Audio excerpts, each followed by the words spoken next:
वैशाख मास महात्म्य अध्याय 17। जय श्री कृष्णा, राधे राधे। भगतजनों, आज हम वैशाख महात्म्य के अध्याय 17 की पावन कथा का रसपान करेंगे। सर्वप्रथम भगवान का सुमरण करते हुए सब बोलिए, श्री कृष्ण गोविंदे हरे मुरारी, हे नाथ नारायण वासुदेव। सब बोलिए विष्णु भगवान की जय। ओम नमो भगवते वासुदेवाय, ओम माधवाय नमो नमः। आइए भगतजनों, अब कथा सुनते हैं। ब्रह्मा जी कहने लगे कि हे यम, इसमें आश्चर्य की क्या बात है। गुणवानों से ईर्ष्या करना दुख का कारण होता ही है। यह मास भगवान को अति प्रिय है। इसके धर्म को सुनने मात्र से अनेक पाप दूर हो जाते हैं।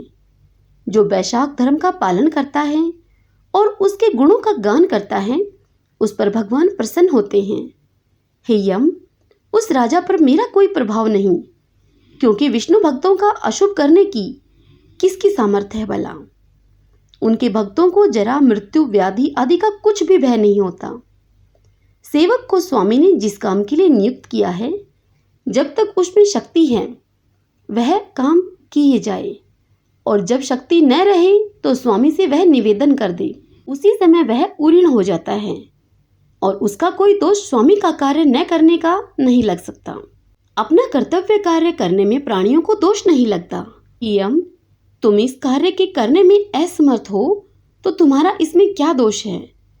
जब ब्रह्मा जी ने ऐसा कहा तो यम अत्यंत दुखी होकर दीन वाणी में उनसे बोला, हे पितामह, आपकी सेवा से मुझको सब कुछ मिल गया, परंतु अब मुझे अपने काम पर जाने की तब तक इच्छा नहीं है जब तक कि भूमंडल पर यह राजा राज्य करता है। जब तक इस राजा को मैं इस कार्य से चलायमान नहीं कर देता, मुझको विश्राम नहीं प्राप्त हो सकता। आप मेरे इस कार्य को सिद्ध कर दीजिए, तब ही मैं फिर अपना कार्य कर सकता हूँ। यम की यह बात सुनकर ब्रह्मा जी सोच में पड़ गए। थोड़ी देर बाद विचार करके ब्रह्मा जी यम को समझाते हुए इस प्रकार बोले। ब्रह्मा जी ने यम से कहा कि हे यम, इस वैष्णव धर्म में प्रायण राजा का निग्रह तू नहीं कर सकता, और यदि क्रोधवशात तू नहीं मानता तो चल, हम विष्णु भगवान के पास चलते हैं। जैसी वह आज्ञा करेंगे वैसा ही किया जाएगा। ऐसा कहकर ब्रह्मा जी यम को साथ में लेकर क्षीर सागर में गए और निर्गुण रूप परमेश्वर अद्वितीय पुरुषोत्तम भगवान की साख्य योग से स्तुति करने लगे। इस प्रकार की स्तुति पर श्री विष्णु भगवान प्रकट हुए और गंभीर वाणी में उनसे कहने लगे कि तुम्हारे आने का क्या कारण है। क्या तुम राक्षसों के द्वारा सताए गए हो। मुझे यम का मुख मलिन और उनके कंधे क्यों झुके हुए दिखाई देते हैं। तब ब्रह्मा जी कहने लगे कि हे प्रभु, राजा कीर्तिमान की आज्ञा अनुसार उनके शासन में सब मनुष्य वैशाख के धर्मों का पालन करके विष्णु पद को प्राप्त करते चले जा रहे हैं। इस कारण जब सारी यमपुरी खाली हो गई तो यम युद्ध करने के लिए राजा के पास गया और अपना दंड उठाकर राजा को मारने लगा, तो आपके सुदर्शन चक्र ने उसको परास्त कर दिया। अब यह दुखी होकर मेरे पास आया है। हम आपके भक्तों को दंड देने की सामर्थ्य नहीं रखते हैं, इसलिए हम आपकी शरण में आए हैं। अतः हे महाप्रभु, आप राजा को दंड देकर यम की रक्षा कीजिए। ब्रह्मा जी की यह वार्ता सुनकर भगवान कुछ हंसकर उनसे इस प्रकार कहने लगे। भगवान बोले, हे ब्रह्मा जी, हे यम, मैं लक्ष्मी जी एवं अपनी देह और प्राण भी त्याग सकता हूँ। श्रीवत्स, कौस्तुभ मणि और बजंती माला का त्याग कर सकता हूँ। श्वेतदीप, बैकुंठ, क्षीरसागर, गरुड़ और शेष को भी छोड़ सकता हूँ, परंतु अपने भक्तों को मैं नहीं छोड़ सकता। आप ही सोचिए, जिन्होंने मेरे लिए सर्वस्व त्याग दिया और अपनी आत्मा मुझ में ही लगा दी है, मैं उनको भला कैसे त्याग सकता हूँ। परंतु फिर भी हे यम, मैं तेरे दुख को दूर करने का तुझे एक उपाय बतलाता हूँ। इस राजा की आयु मैंने 10,000 वर्ष कर दी है, जिसमें 8,000 वर्ष बीत चुके हैं। अब 2,000 वर्ष की आयु और भोग कर वह मेरी सायुज्य मुक्ति को प्राप्त होगा। तत्पश्चात वेन नाम का एक राजा बड़ा ही दुराचारी होगा और सब वेदोक्त धर्मों को नष्ट कर देगा। तब वैशाख धर्म लोप हो जाएंगे और वह स्वयं अपने पाप से जल जाएगा। फिर मैं पृथु का अवतार लेकर पुनः धर्म की स्थापना करूंगा और वैशाख धर्म भी मनुष्यों से करवाऊंगा। जो मेरा भगत, जिसने मुझ में ही अपना ध्यान लगा दिया है और सर्वस्व त्याग दिया है, वह कोई हजारों में से एक ही होता है। उसका ही वैशाख धर्म कहना चाहिए। पृथ्वी पर बहुत थोड़े मनुष्य मेरे इस धर्म को जानने वाले हैं। अब हे यम, तू किसी प्रकार से दुखी मत हो, तेरे काम की सिद्धि हो जाएगी।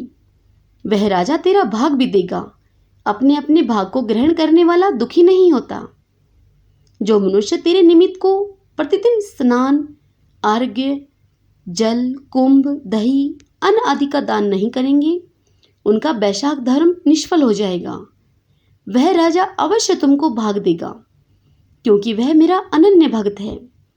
जो कोई प्राणी तुम्हारा भाग देकर वैशाखो धर्म करे, उसके कार्य में तुम विघ्न मत डालो, और जो तुम्हारा भाग दिए बिना ही केवल मेरा भजन करता है, उसको मेरी आज्ञा से तुम अवश्य दंड दो। उस राजा से तुम्हें भाग दिलाने के लिए मैं अभी सुनंद को भेजता हूँ। वह अवश्य राजा को समझाकर तुम्हें भाग दिलाएगा। इस प्रकार हर तरह से यम को आश्वासन देकर भगवान विष्णु अंतर्ध्यान हो गए।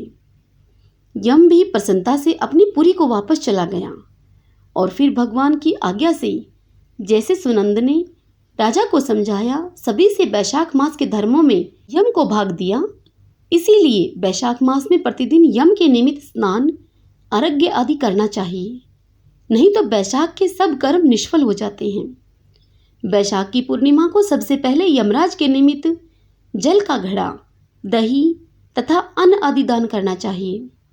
फिर पितरों के और गुरु के निमित्त, तत्पश्चात भगवान के निमित्त शीतल जल, दही, अन्न, तांबूल, दक्षिणा और फल कांसे के पात्र में रखकर अर्पण करें। इस प्रकार राजा अपनी समस्त आयु को भोगकर अपने पुत्र पौत्र आदि समेत बैकुंठ को चला गया। जब वह राजा बैकुंठ को चला गया तो वेन नाम का एक महापापी नीच राजा हुआ। उसने सब धर्मों तथा वैशाख के धर्मों का भी लोप कर दिया। हरिओम तत्सत। भगतजनों, वैशाख महात्म्य के इस अध्याय की यह कथा यहीं संपूर्ण होती है। इससे आगे की कथा हम कल अगले अध्याय में सुनेंगे। सब बोलिए विष्णु भगवान की जय। ओम नमो भगवते वासुदेवाय।